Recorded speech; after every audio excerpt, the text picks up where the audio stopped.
I opened the envelope and stared at the childish handwriting. "Dear Santa, can you please help my mommy? She cries at night. We don't have food. Daddy says rich people like you don't care, but I believe you do. My name is Lily. I'm 6. I froze. This wasn't some random letter that accidentally landed on my desk. It was addressed to me. Me, Elijah Thompson, one of the richest men on the Eastern Seaboard. Net worth, $4.7 billion. CEO of Thompson Global.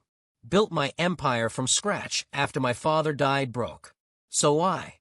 Why was a 6-year-old writing to me like I was some kind of magical savior? And worse, why did I recognize her last name? Rossi. Valentina Rossi. A name I hadn't heard in years. A name I tried to bury.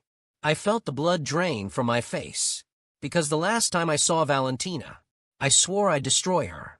And now, her daughter was asking me for help. My name is Elijah Thompson. I wasn't born with money. I fought for every dime.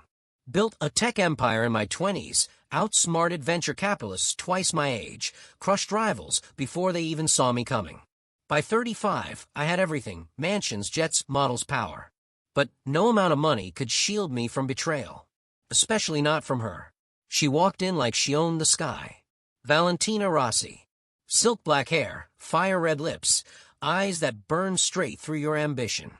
She wasn't born rich either, but she learned to play the game faster than anyone. And she played me better than I ever saw coming. We were the ultimate power couple. Until I found out what she did. Until I realized I was just a pawn in her game. She didn't just break my heart. She stole something from me. And now, years later, her child is writing me letters asking for help? Why? My first thought was to throw the letter in the fire. Let her feel what I felt. Burned. Left in the cold. But I didn't. Because something didn't make sense. Why was she broke? Valentina knew how to survive. She was a shark in heels. So how did she fall this far? Unless someone took her down the same way she once took me. The more I thought about it, the more questions I had. And the more I needed to see her. Not to help. Not at first. To find out what the hell happened. And maybe, just maybe, to finish what she started. I stepped into a black SUV and told the driver to take me to the old neighborhood, the one Valentina once swore she'd never go back to. The place looked worse than I remembered. I climbed the stairs, heart pounding. Dirty hallway. Peeling paint. Door #4C. I knocked. A little girl opened the door. Big brown eyes. Hair in messy braids. Holding a beat-up teddy bear. "Are you Santa?" I couldn't speak. I just nodded. Because for the first time in years, I had no idea what to say. I stood in that crumbling doorway, silent. The little girl, Lily, was still staring up at me with those wide eyes, waiting for me to say something. Anything. She was barefoot. Her pajamas were too small. Behind her, I could see a cracked wall, a flickering light bulb, and a stained mattress on the floor. This wasn't just poverty. This was desperation. And yet, she smiled at me. Mommy said Santa might not come this year. But I told her he would. I told her if I wrote to the right one, he'd come. I swallowed hard. I wanted to ask, did she know?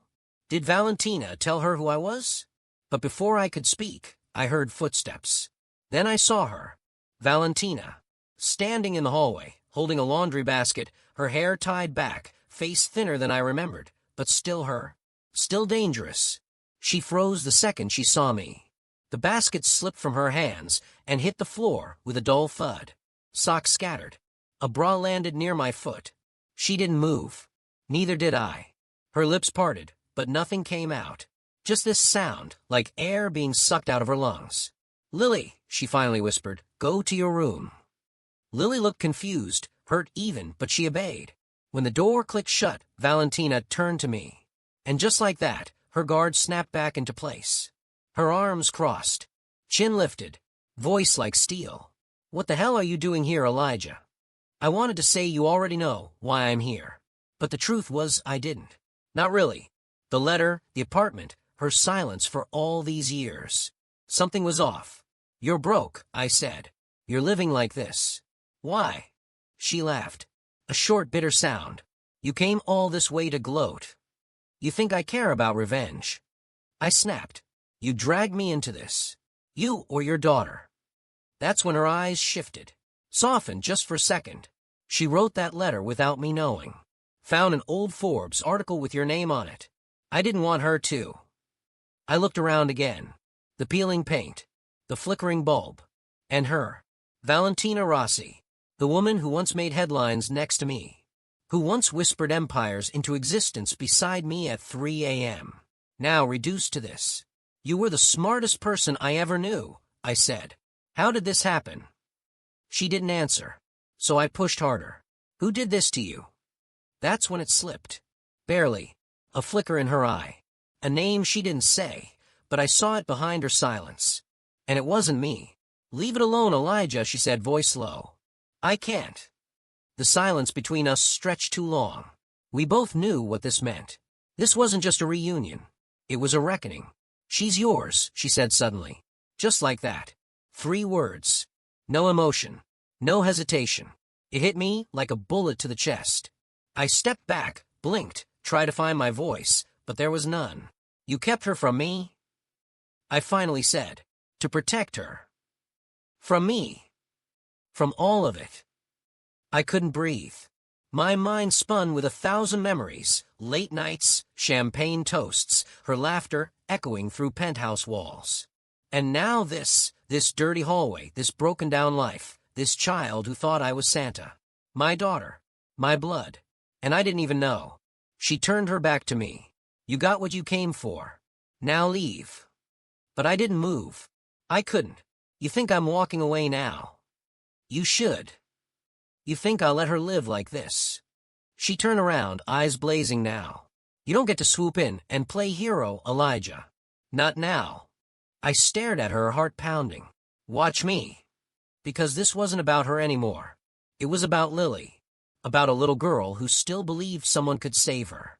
And maybe, for once in my selfish, ruthless billionaire life, maybe I wanted to be that someone. But I had no idea just how deep this rabbit hole went. I couldn't sleep that night. I sat in my car outside their building for hours, watching that dim apartment window, engine humming under me like a heartbeat I couldn't slow down. Her words kept echoing in my head. She's yours, my daughter, and I didn't even know she existed. For 6 years, Valentina raised her in silence, in hiding, in poverty. And for what? Pride? Fear? Punishment? None of it made sense. Valentina used to be a master strategist. She didn't just survive, she outplayed titans. That woman once negotiated a hostile takeover in stilettos while bleeding from a cracked rib she didn't even tell me about. So how did she end up broke? Powerless? Unless someone took her down deliberately. And if that's the case, then this wasn't just about her anymore. It was war. The next morning I made a call. Not to my lawyer. Not to security. To Marcus. My oldest friend. Former military. Now head of my personal intel team. I need everything you can find on Valentina Rossi. Last 6 years. Financials. Movements. Connections. Especially enemies. There was a long pause on the other end. You sure? He asked. You buried that name for a reason. Dig her up, I said, and start with her fall. Later that day, I returned. Valentina didn't open the door. Lily did, still in that same oversized sweater, holding a coloring book. Hi, Santa, she smiled. You came back. It punched a hole straight through me. I smiled, but inside I was unraveling. She didn't know. Not yet. She didn't know who I really was. But the second I stepped inside, I felt something shift. The air was heavy. Stale. Something wasn't right. Valentina wasn't in the living room. I heard coughing, deep, racking, from behind the bedroom door. Lily followed my eyes. Mommy gets sick sometimes, she said. She says it's nothing, but she sleeps a lot now. That's when I noticed it, prescription bottles on the counter. A pile of unopened mail. Hospital invoices, half covered by a grocery list. I picked one up. Stage 2. Ovarian. Chemo declined. Not because she didn't want it. Because she couldn't afford it. I felt a kind of rage I hadn't felt in years. Not the corporate kind. Not the cold, boardroom fury that led me to destroy entire companies in a single day. This was personal. She was dying. And she didn't tell me. She didn't tell anyone. Because whoever destroyed her made sure she had nowhere left to go. She finally came out of the room, eyes glassy, moving slowly. Her hair was thinner than before, her skin pale. But the fire? Still there. You shouldn't be here. You're sick, I said. Don't say it like I'm broken. You're dying, I snapped. And you're keeping it from your daughter. Her expression cracked. Just slightly. Don't you dare tell her. She still believes in magic. In Santa. In you. I took a deep breath. Let me help. She shook her head. Help costs more than I can afford. You don't have to afford it. I'm not offering charity. I'm offering protection. And payback. There was a long silence. Then she said one name. Just one. And everything changed. Alexander Carter. I froze. Alexander Carter. My former protege. The kid I mentored, invested in, promoted to CFO at just 32. The same man who tried to undercut me in a backdoor acquisition deal 2 years ago. I ruined him publicly. But apparently not enough. He's the one who took you down. I asked. She nodded. He wanted access. To me. To my contacts. To you. So he used you, I said. No, she whispered. We used each other. Until I got pregnant. And he found out. She looked away. He told me to get rid of her. Said she would ruin everything. I gritted my teeth. So you left? No, she said. I disappeared. That was the moment I realized. Alexander Carter didn't just sabotage her. He hunted her. And now, somehow, he'd buried her existence so deep. She was supposed to die quietly. And her daughter, my daughter, was supposed to grow up believing Santa was real because the truth was too dangerous to touch. Well, not anymore. Pack your things, I told her. What? You and Lily. You're coming with me. Tonight. You don't get to decide that. I'm not asking, I said. You tried protecting her your way. Now we do it my way. Because if Alexander Carter wanted to erase Valentina, then he made one fatal mistake. He didn't finish the job. Now I was back in the game. And I was bringing hell with me. 3 hours later, I stood in the middle of my Manhattan penthouse, staring out over the city. Valentina and Lily were asleep in the guest wing. It felt surreal. A woman I once loved. A daughter I never knew I had. Now under my roof. I should have felt powerful. Instead, I felt exposed. Because bringing them here meant bringing them into my world. And that world, it doesn't forgive weakness. It eats it alive. Earlier that night, I had them escorted out of that hellhole apartment with zero notice. No arguments. No debate. Valentina resisted. She always resisted. But I wasn't giving her a choice this time. You're in danger, I told her. Whether you believe it or not. From Alexander, she asked. From everyone tied to him. He's not working alone. People like him never do. She narrowed her eyes. And you think you can protect us? I didn't answer. I just handed her the signed hospital documents, treatment approvals, private care access, top-tier oncologists. Her hands shook when she saw the signature. This isn't charity, I said. This is a debt being paid. Back in the penthouse, I kept thinking, had I moved too fast?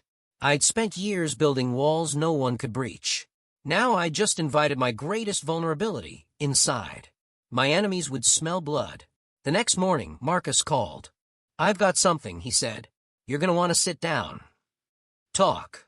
Valentina's downfall wasn't accidental. Carter orchestrated a campaign, slow and surgical. He poisoned her contacts, bought off her vendors, flagged her with tax authorities, even used shell companies to buy up her debt. So she never had a chance, I muttered. It gets worse. He's been trying to buy into your circle, too. He won't get far. He already did, Marcus said. You know the new board member at Langston Energy? I paused. Graham Wells. Alias. Real name is Kevin Carter. Alexander's brother. I gripped the edge of my desk. This wasn't a petty rivalry anymore. This was coordinated. A long game. And I'd walked right into the middle of it. Later that day, I had a security detail placed on the penthouse.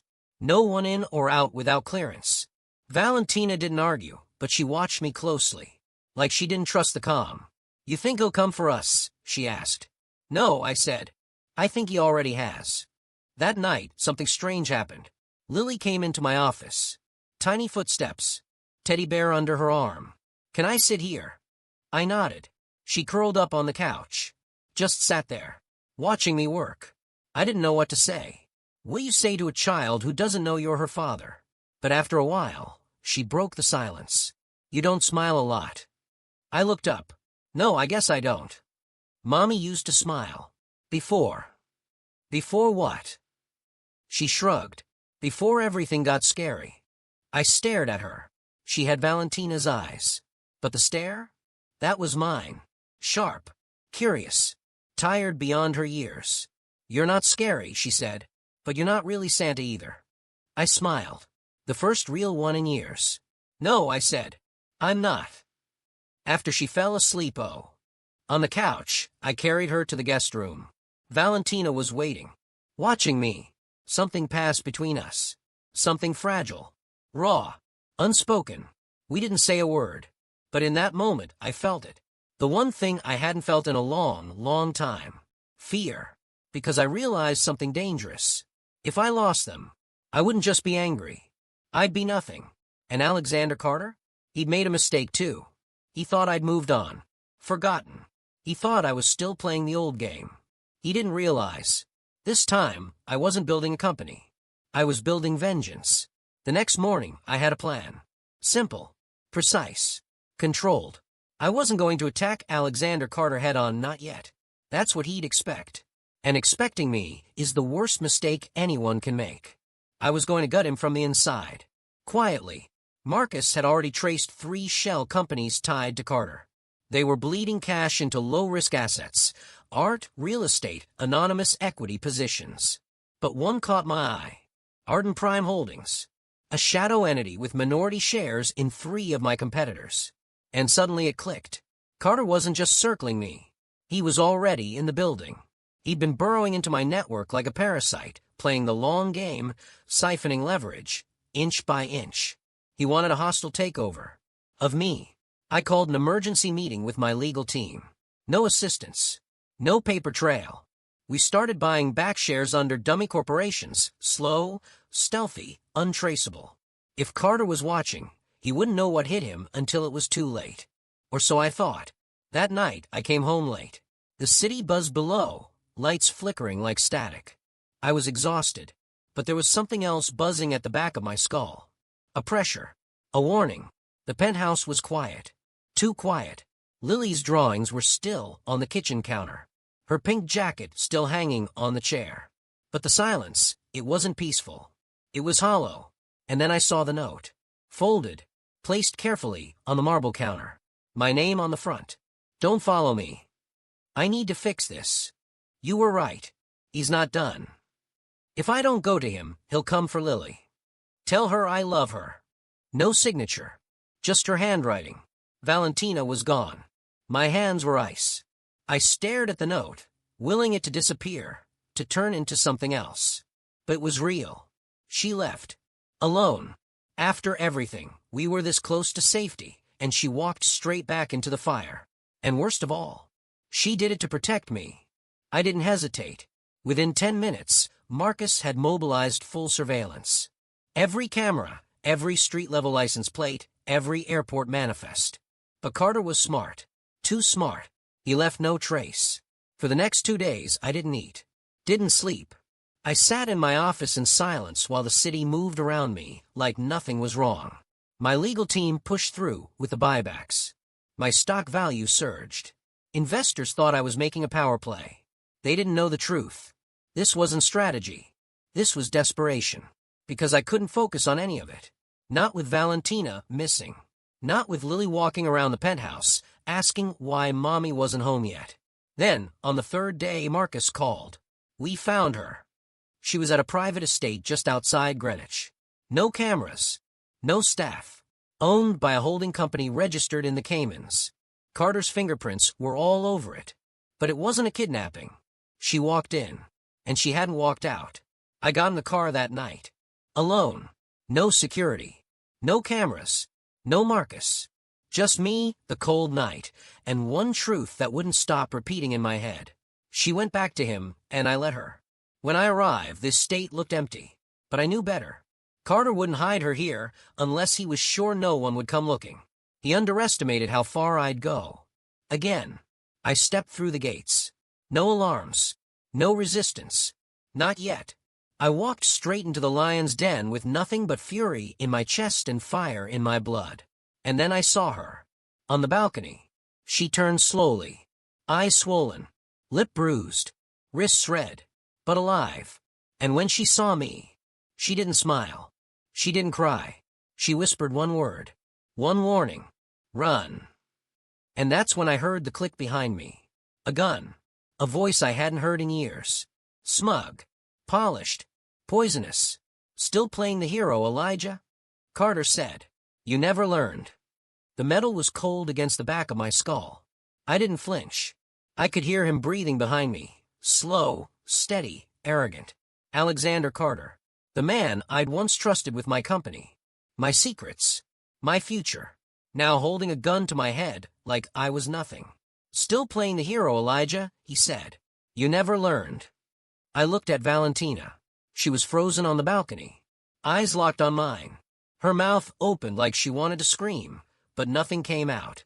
The bruises said enough. This is how you fix things. I said, voice low. By kidnapping her? Beating her? She came willingly, Carter said. Didn't you read the note? You think I'm that stupid? No, he said. I think you're desperate. He stepped around me, gun still raised. Face clean-shaven. Suit crisp. That same smug, Wall Street smirk that once fooled everyone, including me. But now I could see it. He was unraveling. Not because of power. Because of fear. You built everything I was supposed to have, he said. You got the money. The empire. Her. So this is jealousy, I said. All this. Just some pathetic tantrum. He shoved the barrel against my chest. You don't get it. I spent years in your shadow. I earned what you threw away. But no one ever gave me credit. Not until I took it. Valentina's voice finally broke through. Let him go, Alex. This won't end the way you think. You're right, he said. It ends better. He turned the gun toward her. And that's when I moved. I grabbed his wrist with one hand, slammed my elbow into his ribs, twisted hard. The gun clattered to the floor. He stumbled, gasping. I lunged. Fist connected with his jaw, once, twice. He hit the wall. Hard. I kicked the gun away. You always underestimated me, I said, breathing heavy. He was on the ground now, blood dripping from his nose, laughing. You think this is over, he coughed. You have no idea what's coming. I looked at Valentina. We're leaving. Now. She nodded. But her eyes weren't on me. They were on him. He's not lying, she whispered. There's more. What more? She looked sick. He recorded everything. Carter grinned through bloody teeth. Emails. Phone calls. Deals. You were sloppy, Elijah. All those years you thought you were untouchable? I've been collecting every slip-up. You think blackmail's going to save you? Not me, he said, but it'll bury you. I stood there heart pounding, because I knew what he meant. 10 years of empire building. 10 years of ruthless deals, offshore loopholes, erased competitors. Things I'd buried. Things I thought no one could ever trace. But Carter had. He didn't. Just want revenge. He wanted to watch the world turn on me. Burn me alive from the inside out. I looked down at him. Where's the evidence? He smirked. Wouldn't you like to know? I grabbed the front of his shirt, lifted him halfway off the floor. Where is it? You really think I'd keep it here? He whispered. It's already moving. Uploaded. Locked. If I die, it gets released. If you touch me again, same thing. I dropped him. Stepped back. Because now this wasn't just about survival. This was about control. He thought he had me boxed in. But he didn't know the one rule I live by. Power never lies in what you own. It lies in what you're willing to lose. Come near her again, I told him, and I swear to God, evidence or not, I'll erase you. You already did, he said. I'm just the ghost that came back. I walked out with Valentina at my side. I didn't look back. But I knew one thing. The war wasn't over. It had barely begun. We drove back in silence. Valentina sat beside me, wrapped in one of my jackets, staring straight ahead. Her face was still, but her hands wouldn't stop trembling. I wanted to ask if she was okay. But I knew the answer. She wasn't. Neither was I. When we reached the penthouse, Lily ran straight into Valentina's arms. Tears, laughter, relief. I watched them from the hallway, standing just outside the moment. The family I didn't know I had, and the war that came with them. Back in my office, I poured a drink I didn't touch. I just stared at it. Carter had evidence. He said if he died or got touched, it would leak. I believed him. He was too arrogant not to build that kind of insurance. But here's what he didn't know. I already had someone on the inside. 2 years ago, when Carter tried his little coup at Thompson Global, I didn't just fire him. I marked him. I paid someone to shadow his every move quietly. No reports. No contact. A digital ghost. And that ghost had just resurfaced. Marcus called. I've been combing through Carter's proxies. He's got offshore clouds syncing every 72 hours. So if we stop the upload, we shut down the leak window. But that's not the hard part. What is? The backup. Of course. Carter was paranoid. He didn't trust the cloud alone. And if I knew him, and I did, he'd have a physical drive. Something old school. Somewhere he felt safe. Find it, I said. Already working on it. The next few days blurred. I put on the mask, meetings, deals, smiles. The world still saw the billionaire. The strategist. The myth. No one saw the cracks underneath. Valentina started treatment. Private facility. Armed protection. Around-the-clock care. She didn't ask questions anymore. Neither did Lily. But every time I looked at them, the weight grew heavier. Because if Carter leaked what he had, financial records, confidential negotiations, offshore assets, I wouldn't just lose the company. I'd lose everything. Day 5. Marcus called again. We got a hit. One of Carter's old storage units. Paid in cash. Under an alias tied to a fake LLC. You think the drive's there? Only one way to find out. We arrived just after midnight. Storage facility on the edge of Jersey. Cold. Empty. Silent. Marcus broke the lock. Rolled up the metal door. Inside, nothing but a few boxes, a chair, and one steel briefcase. It was there. Inside the case. Labeled. Organized. Files. Drives. Voice memos. All time-stamped. And all tied to me. Marcus exhaled. He kept a library on you. No, I said. He kept a weapon. We didn't touch the drives. Not yet. I needed to be smart. Because Carter wasn't just holding evidence. He was holding a narrative. He was building a version of me that the world would eat alive if it got out first. So I made a decision. We'd wipe it. Yes. But not all of it. We'd leak some of it ourselves on my terms. The deals I could spin. The tactics I could justify. A little fire to keep the public from seeing the inferno underneath. I wasn't just going to defend myself. I was going to beat him at his own game. But then everything changed. 3 nights later, I came home to find Marcus in the hallway. Pale. Shaken. It's Carter, he said. What about him? He's gone. Gone. Dead. I froze. How? Gunshot. Self-inflicted. At his estate. No witnesses. My chest tightened. And the dead man, are we sure it's him? Marcus hesitated. That's the thing. It matches. Prints. Dental. Everything. But you're not convinced. No, I'm not. Because just like that, the man holding my destruction had disappeared, and all that was left was his ghost. Carter was dead. That's what they told me. That's what the autopsy said. Self-inflicted gunshot. Clean entry. No hesitation. But nothing about it felt real. Not to me. Carter wasn't the type to pull the trigger on himself. He was the type to stage it. To fake it. To disappear and reappear when it hurt most. So when I stood at the edge of that grave 3 days later, staring down at the polished box they said held his body, I didn't feel closure. I felt a setup. He's really gone, Marcus said beside me. Maybe, I muttered, but his reach isn't. Because just before he died, just before he vanished, he triggered something. A backup plan. I knew it, and it was already moving. Back at the penthouse, Valentina was getting stronger. The treatments were working. Slowly. Her fire was coming back. But so was her distance. Every time I looked at her, she looked away. like she was holding something back. Something heavy. "You think he's really gone?" she asked me one night. "Not the part that matters." "He always had people," she whispered. "Investors. Lawyers. Quiet money." "So do I. But do you know who his people are now?" I didn't answer. Because I didn't. That's when the letters started coming. Anonymous. Typed. No return address. Always one sentence long. And always personal. "Does she know about Geneva? How many accounts did you hide under her name?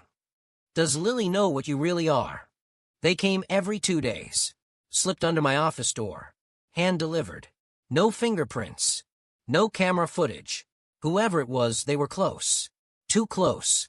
I had the entire building swept. Security rotated. Logs tripled. Still, the letters kept coming. Marcus went dark, tracking the paper. The ink. The typeface. The pattern. Every detail. What he found was worse than I expected. "It's old-school espionage," he said. "Courier drops. Disguises. Cash transactions. Someone's running a full operation here." "Who?" "We're not sure." "Then find out." "We're trying. But there's something else." "What?" "The paper. It matches a style used by a firm we traced once before, during your acquisition of Silas Corp. That was 3 years ago. Exactly. And the person tied to that firm." "Who?" "Naomi Chun." The name hit me like a sucker punch. Naomi Chun, Carter's former legal advisor. Brilliant. Calculating. Unshakable. We crossed once briefly. She played neutral. But if she'd flipped? If she'd partnered with Carter before he died? Then we were dealing with something bigger. Not a man. A machine. Something Carter helped build, but something she was now driving. I told Valentina everything. She listened quietly, hands folded in her lap. "You need to tell Lily," she finally said. "Tell her what?" "That this isn't over. That she's not just a girl anymore. She's 6. So were we once. And we didn't get warnings." That night, I sat with Lily in her room. She asked me if bad people still existed. I told her the truth. Yes. But so do protectors. "Are you a protector?" she asked. "I try to be." "Did you protect Mommy?" I looked away. Not soon enough. After she fell asleep, I stared out the window for hours. The skyline blinked like a warning. My empire was still standing, but the foundation was shifting. And someone wanted me to watch it fall. From the inside. The next letter came wrapped in red ribbon. One sentence. Same type. "You buried a man who isn't dead. But soon, someone else will be." Attached was a photo. Grainy. Blurry. But unmistakable. Valentina. Smiling. Holding Lily's hand. Crosshairs sketched over both. I stared at the photo for a long time. Valentina. Lily. Smiling. Completely unaware. And over their faces, 2 thin, hand-drawn crosshairs. No return address. No prints. Just a ribbon. And a warning. "You buried a man who isn't dead. But soon, someone else will be." I didn't panic. I planned. The way I always did. The way I used to, back when I was clawing my way to the top, back when survival wasn't just instinct, it was currency. Because this was no longer about money. This was blood. This was war. Within an hour, I relocated Valentina and Lily to a secured property in upstate New York. Private security. Triple perimeter. Eyes everywhere.